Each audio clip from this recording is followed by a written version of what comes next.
What are some of the biggest misconceptions people have about dating and relationships today? Chemistry is like the thing that's going to take them through a relationship. Not just about feeling butterflies in my stomach. No. There's attraction of inspiration and there's attraction of distraction. What are some of the red flags people often overlook in the early stages of dating? People tend to overlook inconsistency.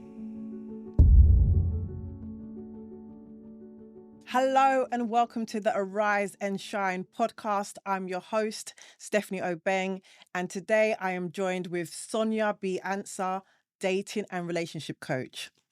Sonia, thank you so much for joining me on the podcast. As you are already aware, I'm keen to help individuals develop confidence and resilience in all walks of life, including dating and relationships. I want us to get straight into this. Okay. You are a subject matter expert, so let's go. Can you share a little bit about your background and what inspired you to become a dating and relationship coach? In regards to my background, I am an occupational therapist by background, and I've been an occupational therapist for about 14 years. Oh. And so I've literally spent my adult life helping people have a better quality of life just through, just adaptations, just so many different things I've done just to support people in becoming having a better quality of life. And in regards to relationships, since I've always remembered, I've always had a deep love for human beings and people. And I've always had an interest in relationships and how people relate to one another. And what inspired me to become a dating and relationship coach was my childhood. So I grew up with my mum, and my mum was a single mother. And so in the home, even though it was a loving home, I didn't actually see a man and woman together, I didn't see a man and woman together. So I always had an interest of how relationships worked and what actually, what actually brings people together to decide to have a family with one another. And, as I got older, the interest grew. And obviously, as you get older, you're dating. But, you know, I just couldn't figure it out. My dating life was an absolute mess.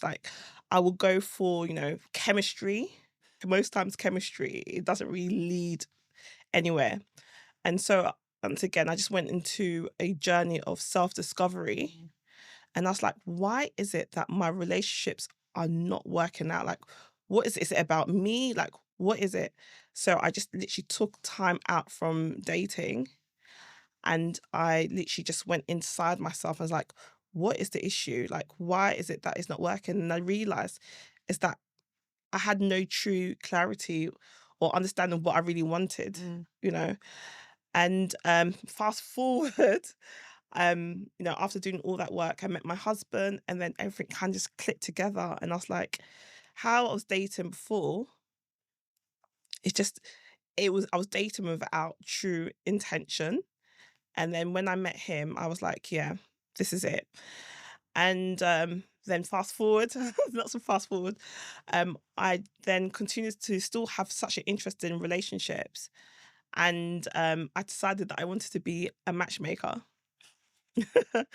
And so what happened was I did a program with it's a startup company called Startup Discovery School, and they asked me to do interviews with single people because obviously I want to be a matchmaker. So let's actually see if my ideas of matchmaking actually is true. And so I think I interviewed 20 women and 20 men, and I asked them about dating and what their experiences were like and what they wanted, etc. And then I noticed a common thing in everything that everybody said. And I thought to myself, they're dating how I used to date. Right. Do you know what I mean? Right. And I thought, if I match these people up together, it's gonna fail. And so then that's when I decided to become a coach, to actually give people the tools they needed to actually be in a healthy, happy relationship. And so that's literally how I became a dating relationship coach. So yeah. Amazing, amazing. So your deep why is rooted in your childhood experience, especially in respect of your mum. Yeah. Can you just provide a brief insight into your deep why and how that shaped your approach in helping people to find the right partner? My deep why is around children because I was a child who never got to experience or see what a healthy, happy relationship looks like. My deep why is around children. Mm. Obviously, I want to help men and women in their journey in finding love, but in helping men and women in finding love, that enables me to actually help children in the future to actually be in healthy homes where the parents are working together for legacy and for growth and for the betterment of the child. I'm not saying that, you know, if somebody's single, they don't want the betterment of the child, but there's a beauty in working as a team, two people coming together and just watching the child flourish and working together for that the flourishment of that child. I had a nice childhood, but it would have been, I feel like my experiences and the challenges that I experienced, I think maybe would have been different if my parents had more understanding and clarity to why they made me and brought me to the world. Mm, Why they decided to come together. yeah. And so, what are some of the biggest misconceptions people have about dating and relationships today? I think one of the biggest misconceptions that people have is that chemistry is like the thing that's going to take them through a relationship. Like chemistry is good. However, compatibility is the thing that allows the relationship to last for a long time. So I think that's the misconception. Like, because I always hear a lot of like from a lot of my clients and even friends, they're like, oh, there's no chemistry, but you can build chemistry. It can build as you get to know the person. Compatibility is literally the most important thing. And yeah, that's So it's yeah. not just about feeling butterflies in my stomach. No, no, no, no. Because it grows. Like if you meet somebody and you guys align, like it's interesting. I was having a conversation with a client the other day, and I brought to her the difference between different attractions. And I said to her, there's attraction of inspiration and there's attraction of distraction. Wow. And so with attraction of inspiration, that's the thing which that's when you feel peace, when you see that person, they enlight something in you which you didn't even know you had. That person, like cares about your well-being, like you just feel at home. Where in terms of attraction of distraction, that's the thing which it feels familiar, but it doesn't feel like home. But there's that thing that just keeps on drawing you to that person. And then also with attraction of distraction, what happens is it takes you away from your purpose, where attraction of inspiration, it takes you forward to your purpose. And so that's the reason why I don't really look at like chemistry is important, but I feel that there's bigger things to look at in the relationship in terms of if you want a long-standing healthy relationship. So, how can someone gain clarity on what they truly need in a partner versus what they think they want? I will say that needs come from the core of you. So needs are like the authentic you. For you to have clarity on what you need to work on the inside of you first. Like if you're somebody who is a kind person, for example, you need somebody that appreciates your kindness, you know? And so wants doesn't take you forward. Wants is just a desire. So like wants is I want a guy who's tall. I want a guy who drives a Porsche. It doesn't take you anywhere in the relationship. Where needs is the thing that touches your soul. Essentially, self awareness for you to Yeah. get that clarity. Yes. Okay, so look Self-awareness. within yourself Self, in terms yeah. of what do I need Yes. as opposed to what do I want. Yes. Okay. And what role do values and beliefs play in choosing the right partner? And how can someone ensure that there's alignment with a potential partner in those areas? Do you know what? I'm just going to be honest. A lot of people say to me, "Oh, I know my values and beliefs," but a lot of times people don't clearly actually understand what values and beliefs are. It's your North Star. It always takes you to it's the thing that guides you. And so I feel that one of the most important things is to kind of have conversations when you meet somebody. Make sure you have conversations with them about what the things that mean a lot to them, Mm. you know, and the things that, it's the things that drive them. Because then from there, then you'll be able to kind of see the alignment with you, with that individual. So basically, doing your due diligence, asking the right Asking the right questions questions, yeah. to ascertain their values and beliefs Yeah. and to see whether it It aligns aligns with. together, yeah. Okay. And so, what are some of the red flags people often overlook in the early stages of dating? People tend to overlook inconsistency.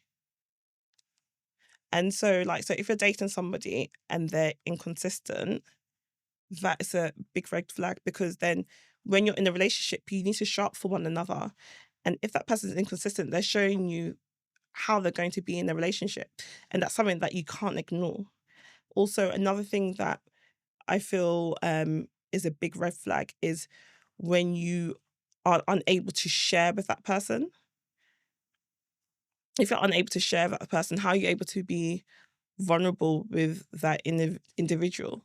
But then some people might argue, actually, it's the early stage of a dating or Yeah, early stage of a dating relationship, and yeah. so I don't want to share. I want to share after a certain time period. hmm I understand what you're saying, but you should, as you're getting to know somebody, if you feel like you can't Oh, share, okay, I get you now. if you can't Can't share, share. if there's a hesitance to share with that person, then it's something that you need to think about. Like, why is there a resistance for me to be able to share?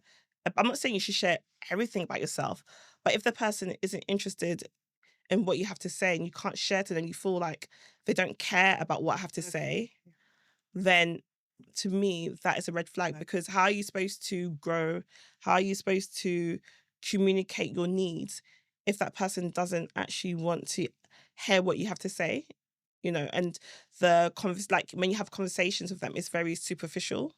And also another big red flag, one of the biggest for me, is when somebody doesn't respect your boundaries. Just say, for example, I don't want anybody to call me after 9 o'clock. Even though it's like to some people, like some people that are watching, they'll be like, yeah, what's that? That's not a big deal. However, if that person keeps on pushing and pushing and pushing and pushing and calling you 9:30, 10 o'clock, that's somebody that doesn't respect your boundaries. And boundaries are so important, because boundaries is about self-love. And boundaries always link to your values. Do you know what I mean? So if somebody doesn't respect your boundaries, then that means, in terms of if you have values that you follow or you have, that person is not going to respect your values. So there will be a misalignment all the time, and then there'll be resentment in the relationship. So on the flip side, then, what are some green flags that indicate a relationship has long-term potential? Consistency.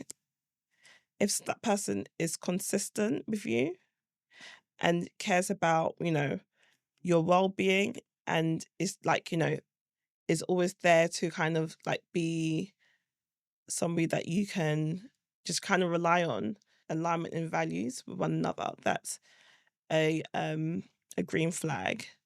And then another green flag is communication.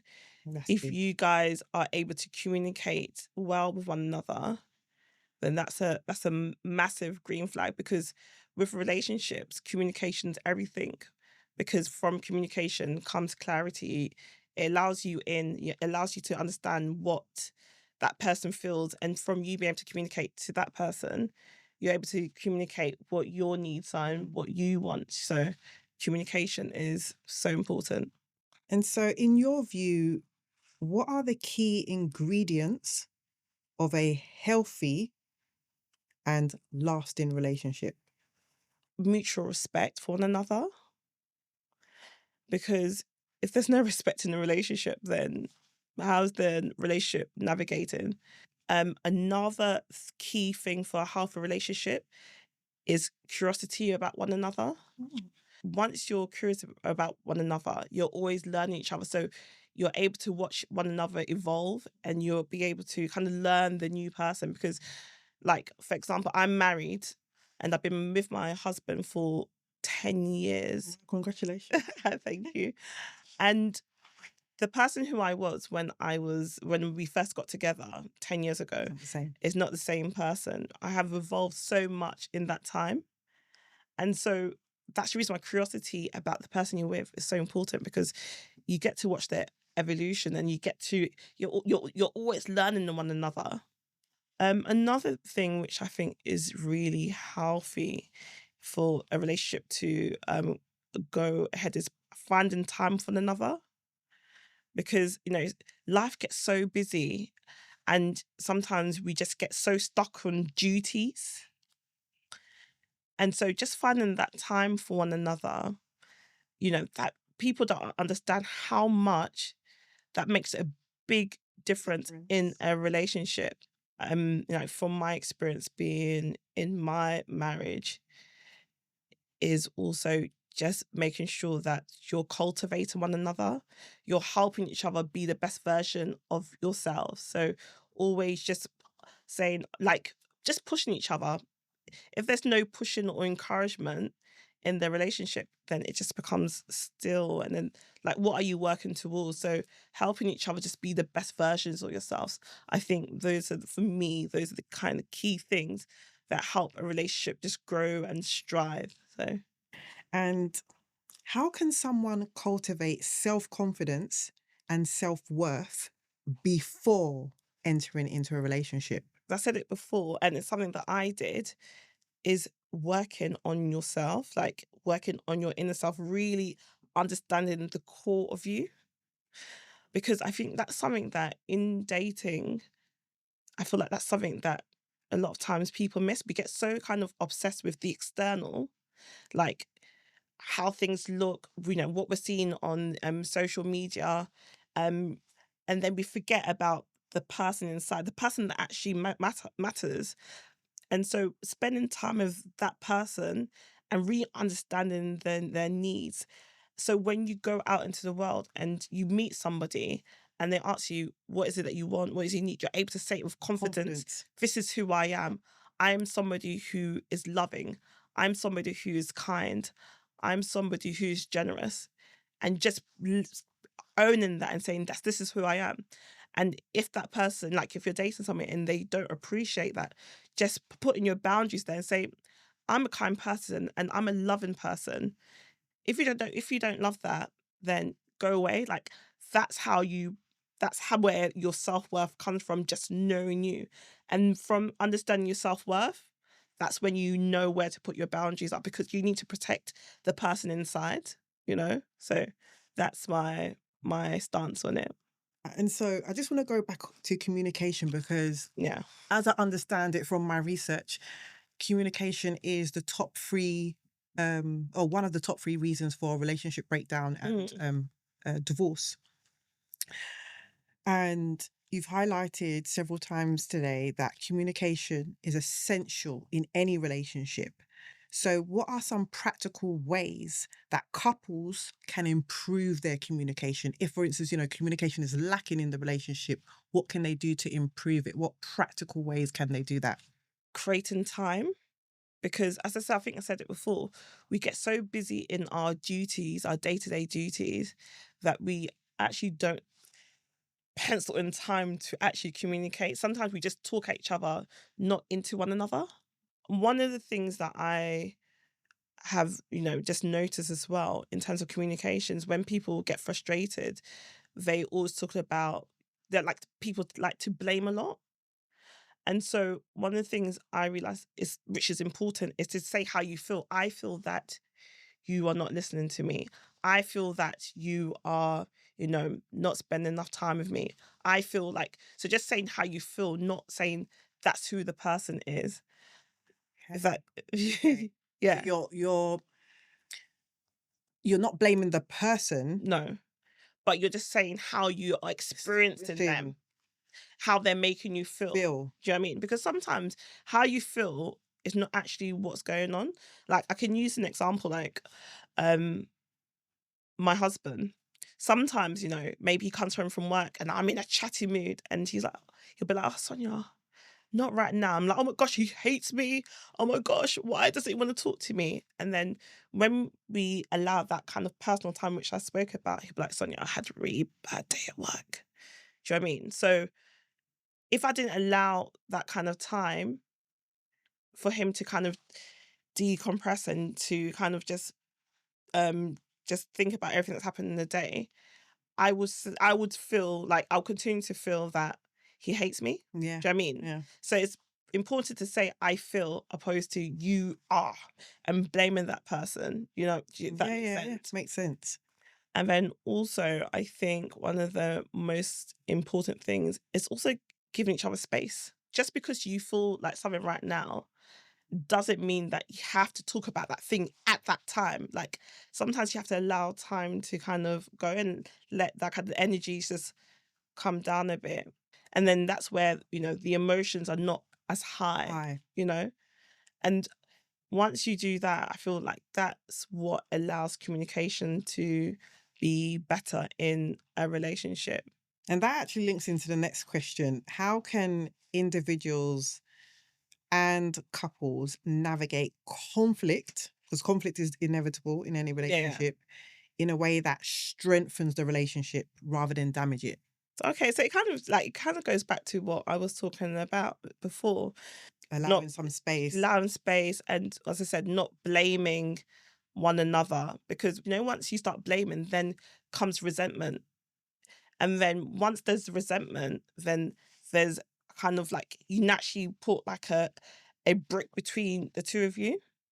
So I think that you need to be able to kind of give each other space, you know, and then also think about the why, like what has got us to this point, and sitting down and kind of talking about it and saying, okay, I think that we got here because of how can we not get to this space again, you know?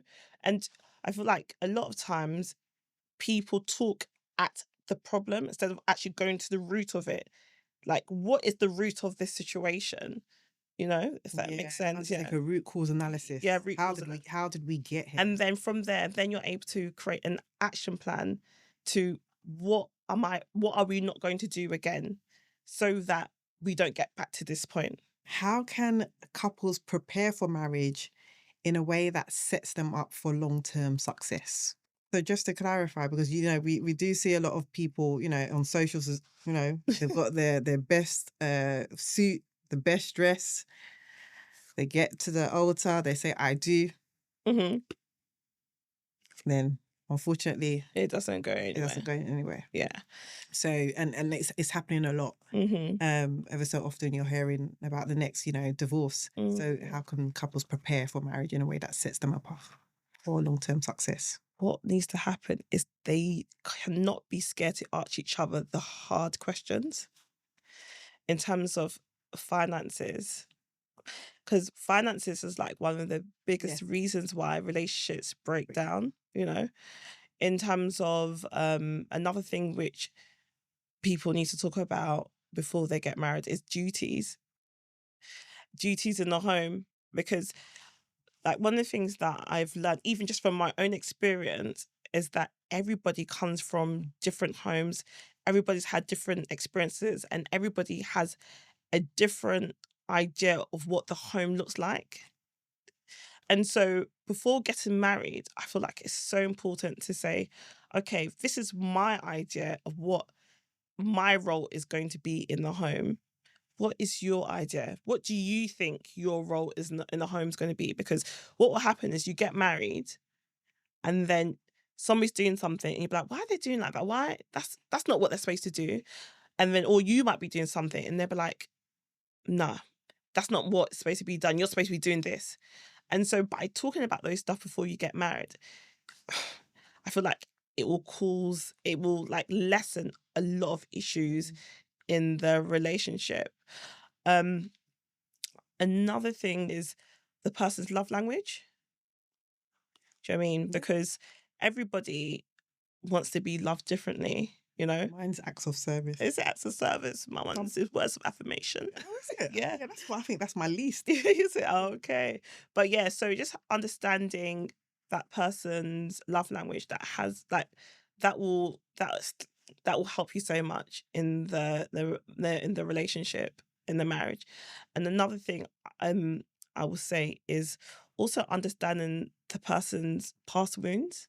Because sometimes like in the relationship or in the marriage, you might do like the person might do something and you'll be like, What? Why? Why is that person so defensive? Why is that person so angry? Why is that person like this? Why is that person like that?" But if you are able to give that person time to share with you their past and their wounds, when they do something, you'll be like, "Oh, I know it because da, da, da." And it allows you to have more grace for that person. Learning, like you're going to be learners of each other till the day you die, till death do you part. And so if you're not a good learner and you refuse to learn, you're always going to hit a brick wall in the relationship, because with relationship, you're it's always evolving. And so it's so important to always be a learner, always be curious. And another thing, so I've got some of the things, is mutual respect. Just always just respecting one another. I just want to touch on the learning part. Yeah. And it's a conversation I had with a group of women a few weeks ago, where I said, in our places of work, we have continuous professional development. There's a reason why they ask us to develop ourselves on Yeah. a continuous basis. And we're so quick to, do the next compliance training, make sure we tick off the box, make sure we keep ourselves up to date with our work or professions. But I find that when it comes to relationships, a lot of us are doing it on the fly and we're not investing in learning about relationships or marriage. There's books on every topic. Yes. But for whatever reason, we will study, marketing, we will study law, we will study medicine. But when it comes to relationships, we're not studying it. So I just wanted to basically highlight that point that there's learning to be done, and it is lifelong learning, within the relationship, but there's also books and seminars that you can go to improve your relationship. Exactly. And also just to just add to that, one of the things that I've noticed is that people they believe that love is easy, like it should just be easy. But when you find a person that is like your person, yes, you find peace, yes, but it's not easy, because when you're in that relationship, you have to be intentional, and intentionality is sometimes not easy. Do you know what I mean? Like Requires sometimes work. it's work, and it takes tools to be able to do that work. And so that kind of myth that relationships are just like, I'm going to find my person, it's going to work.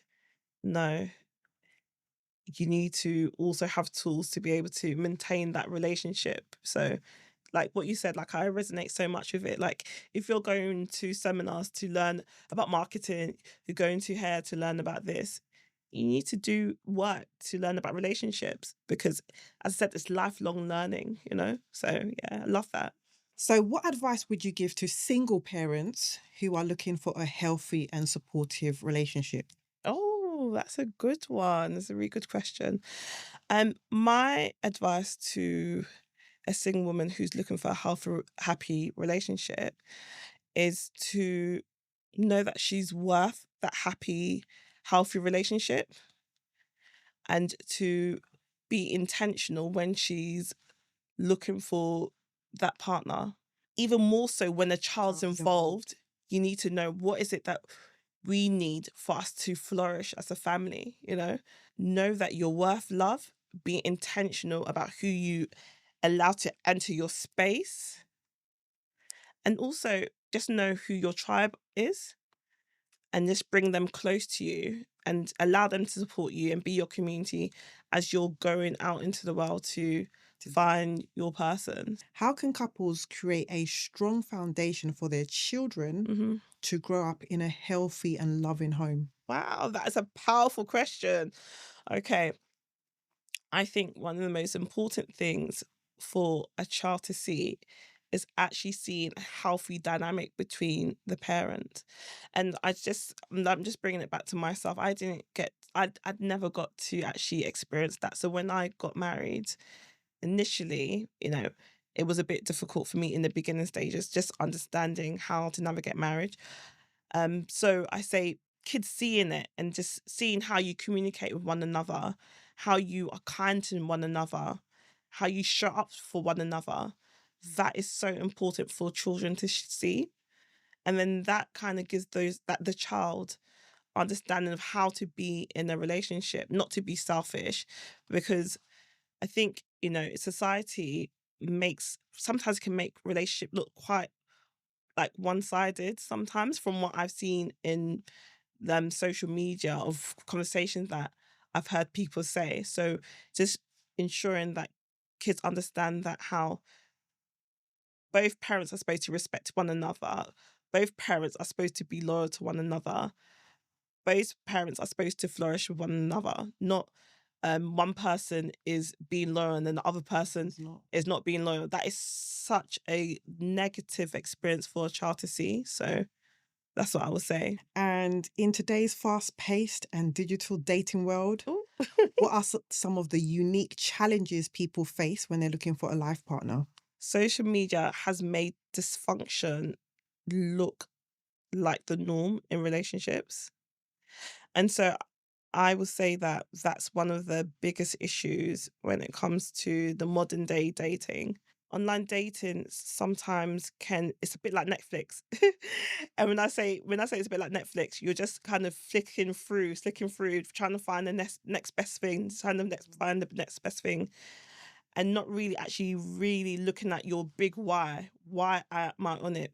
And then what happens is as you're just flicking through, like going through like online dating or online, what happens is people become a bit fatigued with it and then they become numb. And so I think it's so important to be really intentional if you are doing online dating. I'm not saying it's bad, but I'm just saying that how sometimes you can become fatigued from doing it. So just always remembering your why. Why am I doing this? And so, what would be your one key piece of advice to someone listening in today who is serious about finding a healthy and loving relationship? I would say look into yourself, look into your core self. And once you find the person within, then everything will make sense. That's beautiful. Yeah. That's beautiful, Sonia. Gosh, Sonia, this topic, we can go on and on and on, but we need to bring this podcast to a close, unfortunately. So, where can our listeners connect with you and learn more about the work that you do? Okay, so they can find me on Instagram, and my name on Instagram or my business name on Instagram is Daddy's Collective. So if they reach out to me, I will be there and I will talk to them and we can work together. We can get to know each other. And yeah, that's where they can find me. Amazing, amazing. Sonia, thank you so much for taking the time out to join me on the Bye. Arise and Shine podcast today. I've thoroughly enjoyed our conversation. This is an area that I'm extremely passionate about. So I don't believe this is the end of the conversation. I believe we need to continually have these conversations, not just for ourselves, as you said, in our relationships, but for the benefit of children and the future generation. So thank you, thank you, thank you so much. Thank you for having me. I'm so touched. Thank you.